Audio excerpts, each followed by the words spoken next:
Hi, I'm Nikolay, CEO and co-founder at Karoot. We built an open source observability platform, and today we're going to talk about troubleshooting microservice architecture. But let's start from the very beginning. What is microservice architecture comparing to monolith architecture?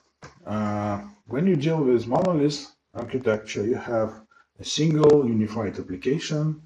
All engineering teams work on a single piece of code. It can be modular through modules or packages. Usually to communicate between modulars, you use like in-app procedure calls. So there are no network communication in this case. But this approach can bring some challenges, especially when you want to deliver code faster, when you want to scale your engineering teams or use different tech stacks, because in case of using monolith architecture, you are limited. For example, you build all the application using only Java or other programming languages. Microservice architecture aims to help you to scale your development by splitting application into a set of smaller pieces called microservices or just services. And those services usually communicate through the network and use remote procedure calls for communication.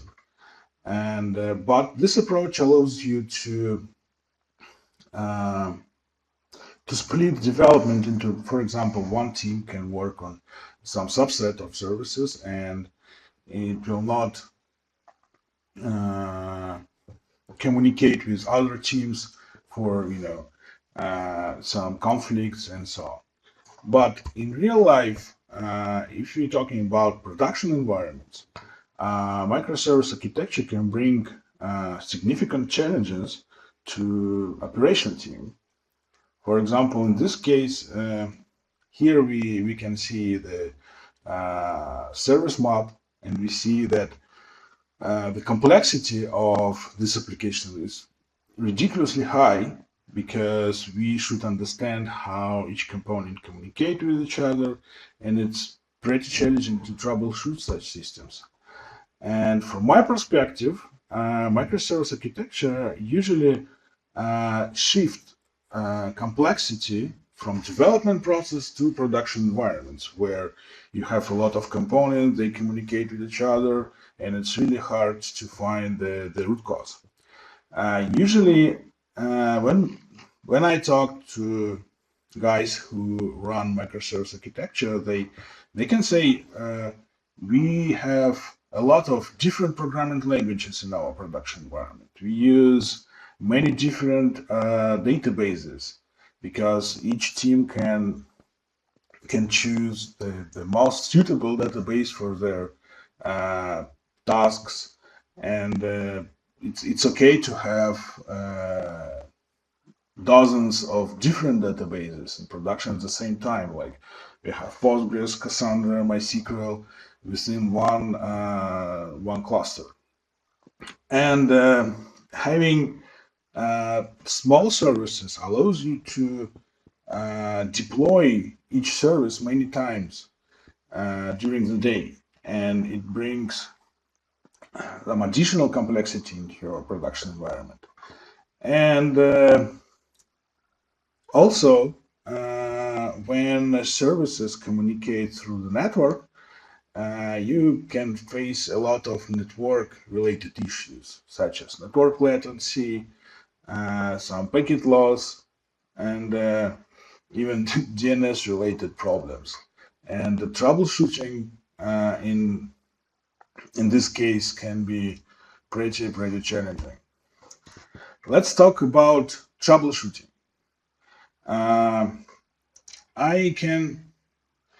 I structure troubleshooting steps in this way. We have like the first stage when we should detect an issue. Like we need to somehow decide that we have a problem with our application, and we need start troubleshooting efforts to find the root cause and mitigate this issue. The next stage is investigation, where we should understand what's happening with our system right now. We need to find the root cause and understand how to fix it. The next is remediation stage, where when you understand how to fix the problem, you implement a fix. And the last stage is validation. You need to validate that fix you implemented actually fix the issue. And from based on my experience, investigation stage is most challenging and time consuming, especially when you deal with microservices. Before microservice architecture approach, we usually run pretty straightforward applications that you have one application. It could run on dedicated nodes, application instances communicated with some databases, and what was pretty straightforward to troubleshoot such systems. You need to check application, means check application log, check resources metric. If necessary, you should check underlying network metrics. And then if you understand something wrong with the database, you repeat the steps for database. You check the database, underlying nodes, network, that's it. Now we have a set of services that communicate with each other, and infrastructures these days are also pretty dynamic. So we have Kubernetes, we have dynamic nodes where they can appear and disappear anytime. So, and also databases, they are distributed and pretty complex. So to be able to troubleshoot such systems, we need to implement some troubleshooting process that follow the dependency map and check this service one by one. Checks the first service, then it checks service dependency services and databases. It like traverses the dependency graph and acts like an engineer. Check one service one by one, validating hypotheses. And the only way to deal with that application design is to automate somehow troubleshooting of each services. Like we need to automate this, because when you deal with hundreds or even thousands of services, it's not possible to do so manually.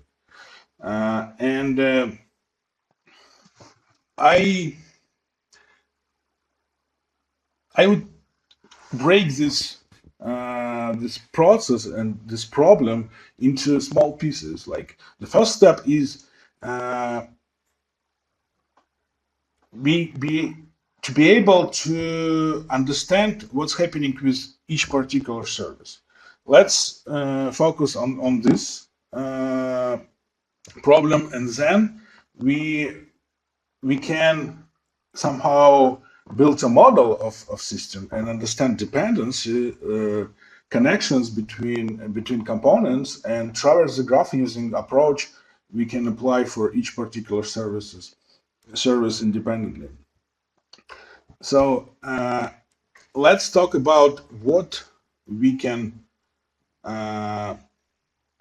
which problem, like let's write down the possible failure scenarios that can happen with the particular application. Particular application here is a set of, for example, instances, containers that can crash, that can be restarted by Kubernetes, underlying node can be restarted.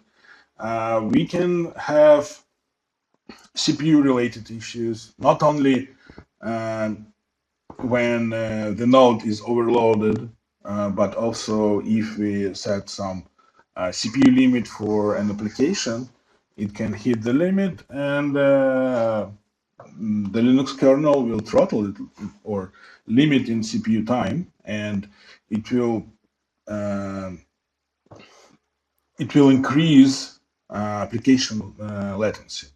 Then we have some set of memory-related issues. Our application can be terminated by their own killer because of it hits its memory limit, or node runs out of memory capacity. In some cases, you can face slow memory allocation, especially when using memory throttling. It's a new feature of the Linux kernel. Also, if you run a stateful application, there are a variety of possible I/O related issues, such as I/O performance problems, or when you hit the throughput limit in case of using network attached volumes, or like a trivial out of disk space. Also, our application can face runtime related issues such as garbage collection in JVM or .NET or Golang environment and so on. We also can have problems because of insufficient memory pool capacity, thread pool capacities, or connection pool to databases. Also, our application can respond slower than usual because the database it works with has degraded latency. Then we can face some network-related issues between database and the service, or between services that communicate. We can have some network delay or packet loss and so on. It also will cause our application performance. Then DNS issues, especially in Kubernetes environments where service discovery is built on top of DNS protocol, where some service tries to get like healthy endpoint of the dependency service or database. And I believe that over 80% of possible failure scenarios are the same. So we can try to automate the detection of such failures. And the remaining 20% usually can be identified by analyzing application logs.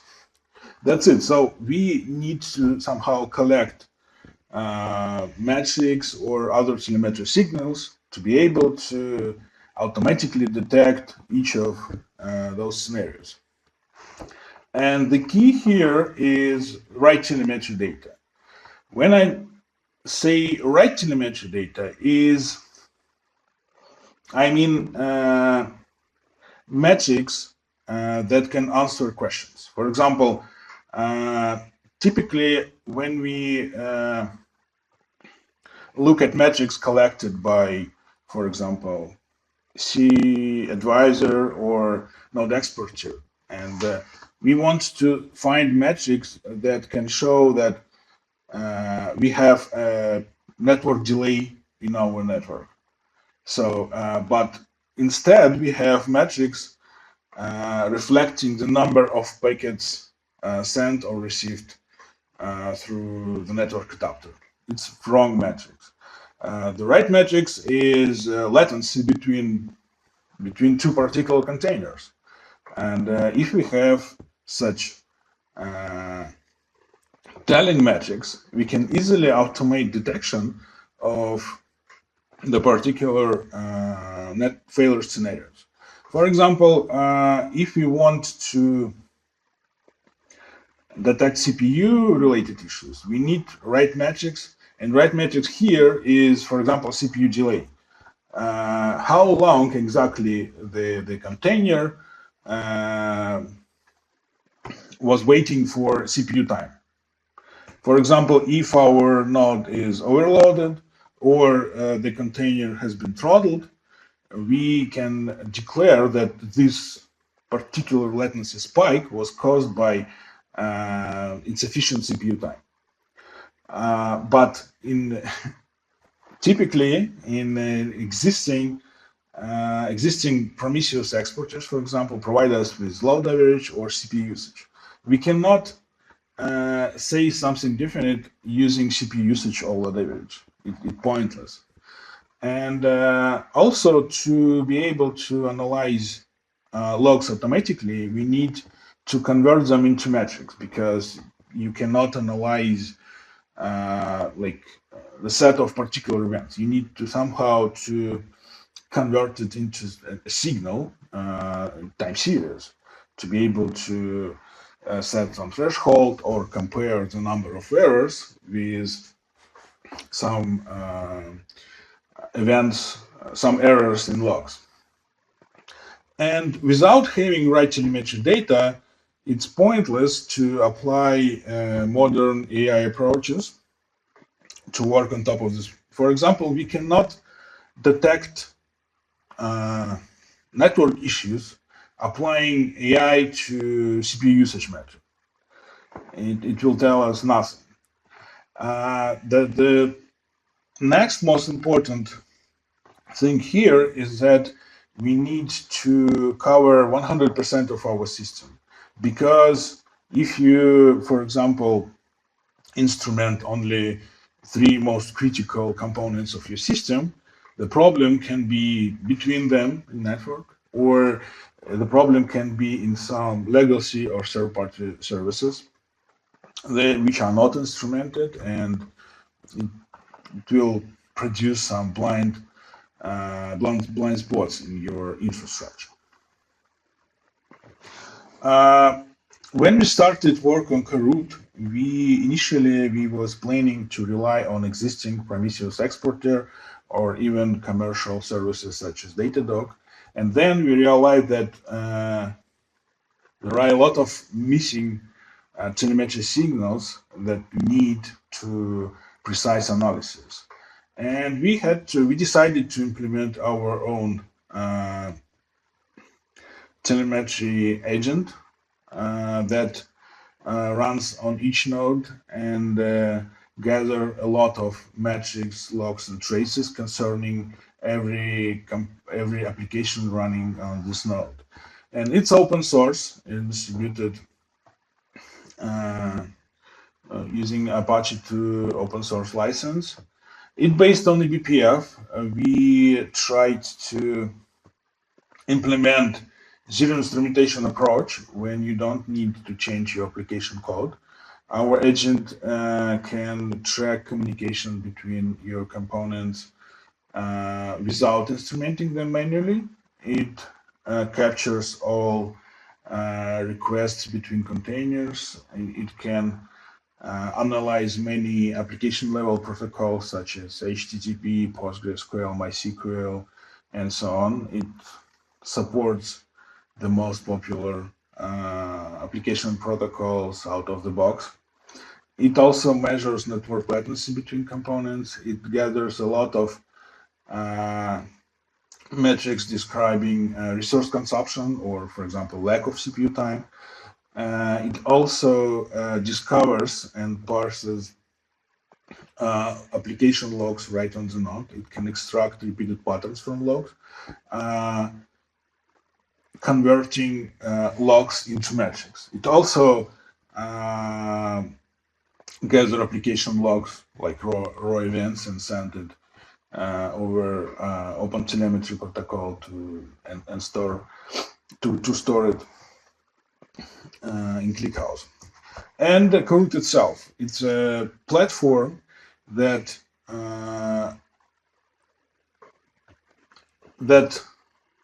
converts telemetry data into answers.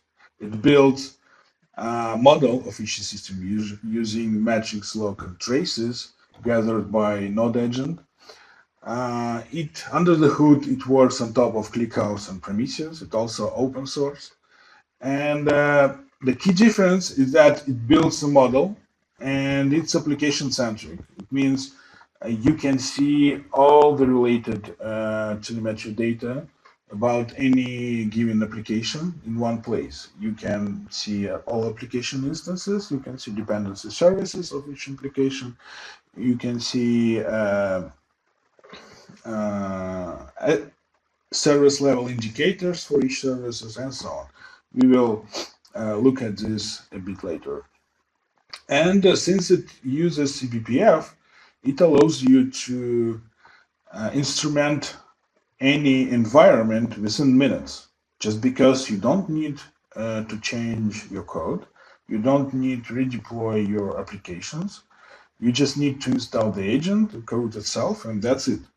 It works for many different environments, and you don't need to configure anything, including it also contains built-in predefined inspections. For example, it can automatically detect CPU-related issues, memory-related issues, and so on.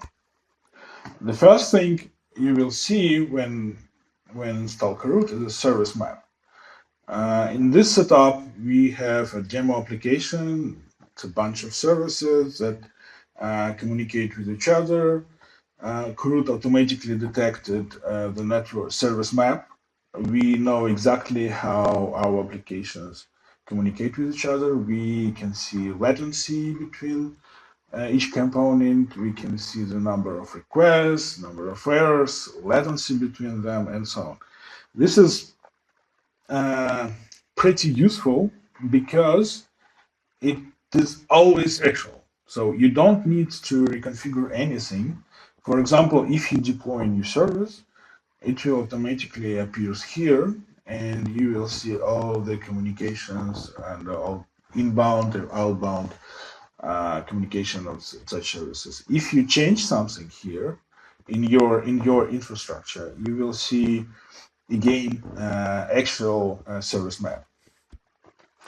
On the previous slide, we looked at an overview service map, but in fact, Karoot tracks every connection in your cluster, and you can see the detailed view how your application communicate.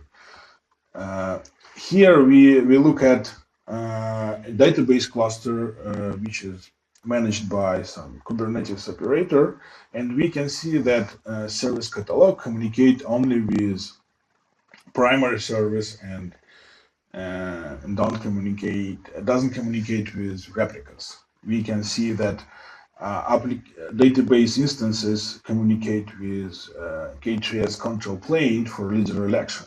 So we didn't configure anything to have this map, and it can automatically detect any problems in service-to-service communication, such as network latency, application errors, application latency. We will Karoot can highlight failed connection attempts or TCP retransmissions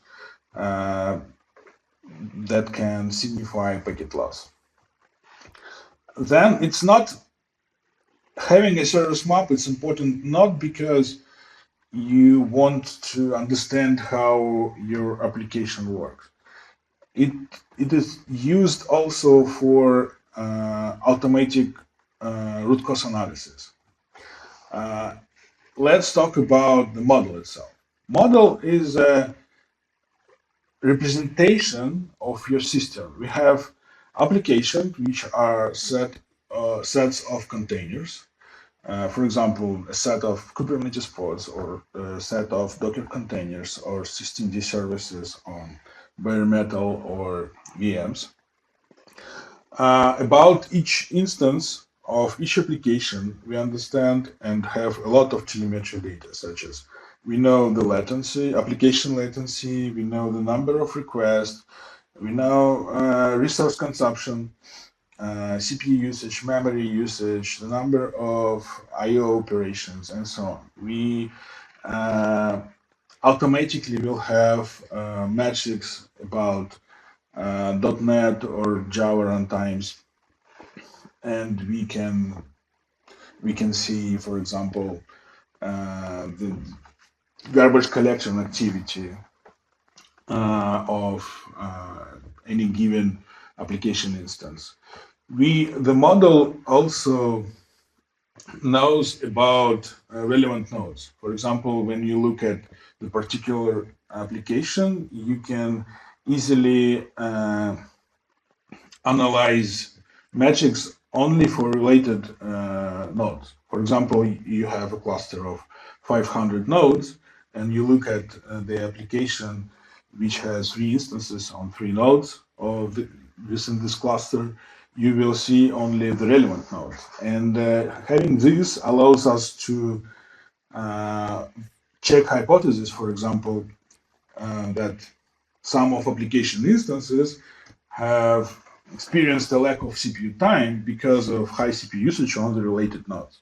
We can proceed such analysis easily because we know the connections between components. We also can track connection to other services. We see application logs, and if we need to explain some anomalies in CPU or memory usage, we have profiles that gathered using eBPF, and we can understand each CPU spike, for example. And let's take a closer look into how it looks in Kahoot. First one is SLOs inspection, service level objectives. Out of the box, Kahoot has predefined SLOs for any service, but you can adjust it easily. Out of the box, like by default, it's like we expect that applications should serve 99% of requests without errors, and 99% of requests should be served in less than half of a second. And if it's not true, Kahoot automatically highlight this issue. So pretty easy, and it works perfectly out of the box, and it's super easy to adjust. And that gives you quick overview into your system, even if you run like thousands of services. Then Kahoot audits application instances. It checks the status of each instance, it tracks instance restarts, and it can highlight situations where some of application instances are not available. It can be done out of the box without any configuration, and you don't need to use kubectl or something like that. And it works not only for Kubernetes, it works also for bare metal and VMs, because in Kahoot, every application instance is container. In case of, for example, systemd service, each systemd service is a container. It also seen here as an application instance. Next is a CPU inspection. Kahoot checks CPU usage of each application instance relative to its CPU limit, if set, or it checks the CPU utilization on the related nodes. It's super simple but super useful when you can analyze usage of the related nodes right on the application page, for example. And also it highlights, for example, you see that application is not meeting its SLO, and the related application nodes are overloaded. Next one is memory inspection. Kahoot can automatically detect out of memory events and highlight them. And also it can detect memory leaks by comparing memory usage on some long time window. And it's also pretty useful because if you deal with many services, it's hard to track each service. And here we will have these inspections out of the box. And also you can see the memory usage of only of the related nodes, and you can easily understand the top memory consumers on each node. The next one is network inspection, where Kahoot automatically detects network issues. You can see that in this case, Prometheus server experienced some problems with connecting to some application pods. And it's like, uh, it's super easy to detect, but it's super hard to bring all things together, because every application can communicate with many services, and if you had the dedicated alert rule for such scenario, you you would need to somehow understand that this alert is related to this application and those alerts to other application. Kahoot tracks this and groups this automatically because it works on top of model of the system. Next one is DNS inspection, when Kahoot can see all DNS requests from each application, and it knows the uh, domains it tried to resolve. It knows the DNS latency, and if you have some DNS related issues such as DNS latency or empty DNS response or different types of DNS errors, it would automatically highlight this problem. So you don't need collect metrics, you don't need set up alerting rules, and so on. And next one is log inspection, where you can easily identify that there are some types of errors in application logs. Because Kahoot extracts repeated patterns from logs, and it can highlight that, for example, in these logs, we don't need to analyze each message one by one. We can see that here we have 5 different types of errors. Kahoot groups message into patterns, and you can drill down and see the particular events behind each pattern.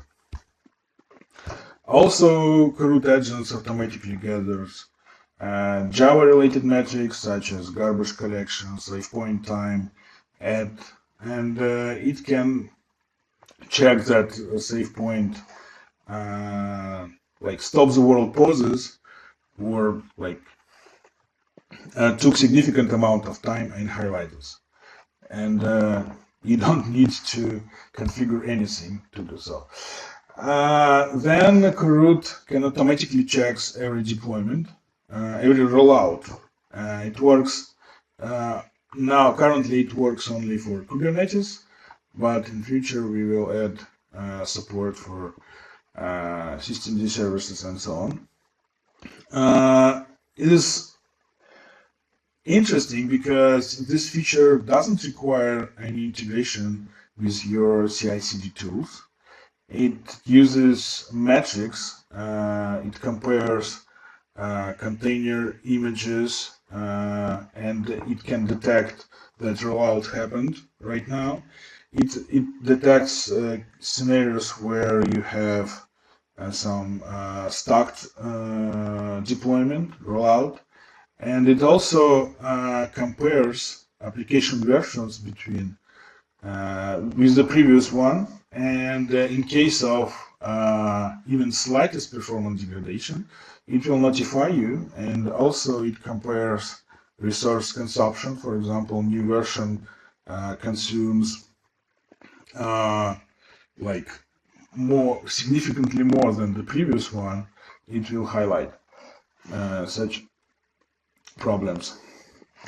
And now about overview. It's like a list of your services sorted by the severity of problem. For example, here we have only one service which is violating its service level objectives. We can easily understand this by this highlighted by Kahoot automatically, and then we can see that these 5 services has some errors in the logs, and other services are completely okay. It checked all the subsystems for each application, and you can be sure that we face only uh, like some SLO violations here, and we can drill down into this problem, and it's easy to understand affected services. Out of the box, Kahoot provides you with alerting, but in our case, we believe that we should alert only on SLO violations, and that's why Kahoot sends alerts only if a service performs slower than we expect, or there are a lot of errors. And having all those inspections, we can attach the relevant problems right into the alert. So you will have single alert, and Kahoot will add all relevant issues right into the message. So it's pretty useful, and you don't need to navigate through the list of alerts to understand, like, oh, my service is performing slower, and I have problems with CPU usage on 10 nodes, and you need to somehow make connections between these events. No, here you will have only the relevant problems. Also, Kahoot supports not only metrics, it supports all telemetry signals like traces, logs, profiles. And distributed tracing, in terms of distributed tracing, our agent gathers eBPF-based traces, but in some cases it's not enough. And it also can work as OpenTelemetry backend, and you will see all the distributed tracing. But in some cases, Kahoot is much more powerful than existing tools on the market. For example, it can show you a heat map that you can easily understand there are a lot of errors or some errors, and you can easily detect anomalies in both errors and latencies. But instead of analyzing each error one by one, Kahoot can provide you with an overview. For example, it can analyze all failed traces and highlight you the reasons. It analyzes tracing spans automatically and provide you with summary. For example, in this case, 50% of issues are related to MongoDB performance. Also, you can analyze slow requests or any latency anomalies. You can easily select the area on heatmap, and Kahoot will show you the flame graph. For example, the majority of slow requests here are related to MongoDB performance. It's like pretty easy to understand, and you don't need to analyze each trace one by one. And the last one, you can select any anomaly, and Kahoot will compare spans attributes for you. For example, in this case, it will compare spans attribute within the selected area with other traces as baselines. And you can easily find some anomalies here. For example, in this screenshot, you will see that we have enabled some feature flag that produces introduces some failures in our system. Also, Karoot can detect anomalies on application SOIs. Like it not for, if your application works within your objectives, you can analyze with this feature some anomalies in latency or some error spikes. You can select, with Karoot, you can select any latency or errors anomaly, and Karoot will traverse the graph and correlate our underlying metrics and find you the root cause automatically. For example, in this case, our latency spike in catalog latency caused by high CPU usage on one node. This high CPU usage affected the database the catalog service communicate with. And here you can see the detailed root cause analysis. It works like traces, but instead it correlates metrics and show you only the relevant anomalies in other service metrics or resource consumption metrics. For example, we have anomaly on application latency.